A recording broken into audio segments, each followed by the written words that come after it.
মনে করুন আপনি একটি বাংলা অভিধান কেনার কথা ভাবছেন এবং আপনার বাড়িতে একটিও বাংলা অভিধান নেই, তাহলে আপনি প্রথমে কোন অভিধানটি কিনবেন, আপনার কেনা উচিত?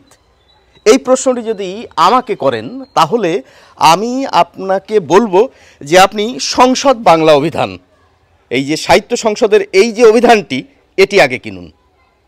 এখন কথা হচ্ছে বাজারে তো আরও অসংখ্য বাংলা অভিধান রয়েছে, আমি এই বইটি কেনার কথা কেন বলছি? তাহলে এই অভিধানটি কেনার কথা কেন বলছি? কেননা এই অভিধানটিতে এই বানান বিধি, আধুনিক বানান বিধি, এটি কিন্তু রক্ষিত হয়েছে। অর্থাৎ বর্তমানে আমাদের কোন বানানটি লেখা উচিত সেটি কিন্তু এই অভিধানে আপনি পাবেন।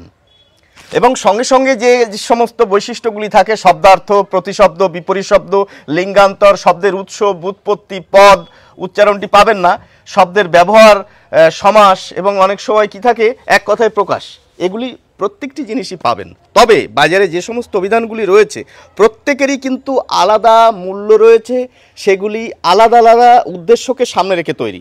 সুতরাং প্রত্যেকটি অভিধানই গুরুত্বপূর্ণ, তবে এটি প্রথম কেনা উচিত।